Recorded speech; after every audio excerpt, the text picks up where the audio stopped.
الكلام اللي انا هقوله ده مهم جدا ولازم تشيره. اعمل لايك وشير الفيديو. الاهلي بيلعب في بطولة دوري ابطال افريقيا، والزمالك بيلعب في بطولة الكونفدرالية الافريقية، وبيراميدز بيلعب في دوري ابطال افريقيا. اول امبارح النادي الاهلي فاز 4-1 على فريق شبيبة القبائل الجزائري، وبيراميدز فاز على الفريق اللي كان بيلعب معاه 3-0 بهاتريك عن طريق اللاعب اللي اسمه قطة. والزمالك امبارح بيكسب 1-0 على الفريق اللي اسمه سيزيسكو يونايتد، ده اسمه صعب شويه، بهدف عن طريق سيف الدين الجزيري. طيب اللي انا عاوز اقوله ايه والكلام المهم، الفرق دي كلها يا غالي بتلعب باسمنا احنا كمصريين. يعني لما تلاقي الاهلي فاز بره افرح، انت كزملكاوي افرح، ايوه افرح. ليه تفرح؟ ليه؟ لانه باسمك انت كمصري. انت فكر لما شبيبه القبائل يرجع الجزائر هيقولوا له انت كنت بتلعب مع الاهلي؟ لا، ما هو في اهلي سعودي وفي اهلي مش عارف، هيقولوا مع الاهلي المصري. الكلام ده مهم جدا، مش هيخلي بينا تعصب. طيب لما يسالوا مثلا الفريق اللي الزمالك غلبه في بطوله الكونفدراليه الافريقيه، هيقولوا له انت كنت بتلعب مع مين؟ مع نادي الزمالك. ايه الزمالك ده؟ ما نعرفش عنه حاجه.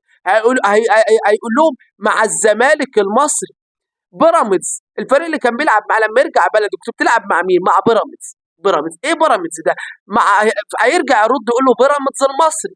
فدايما المصري هتلاقيها بجوار كل فريق بيلعب في بطوله بره خارج مصر. فاللي انا عاوز اقوله بلاش تعصب.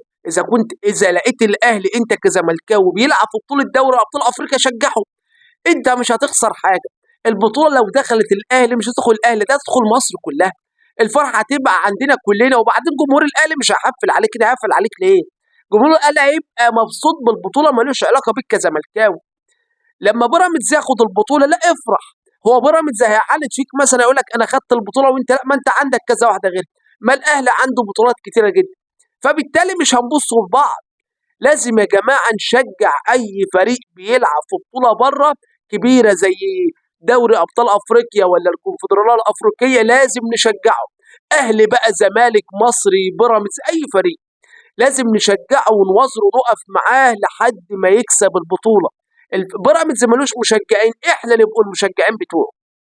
احنا نقف ورا بيراميدز لحد ما هو ياخد البطوله او النادي الاهلي ياخد البطوله، ما تطلعش بره مصر.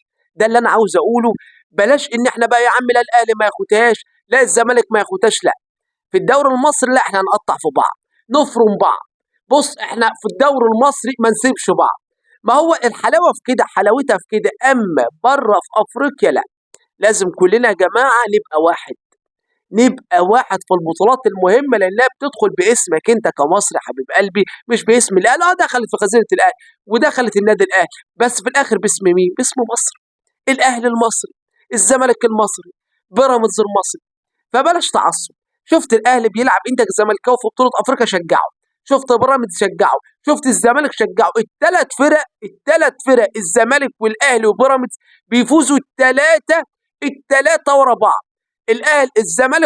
الاهلي وبيراميدز فازوا في نفس اليوم في بطوله دوري ابطال افريقيا. واحد فاز 4، الاهلي فاز 4-1، وبيراميدز فاز 3، والزمالك امبارح فاز 1-0.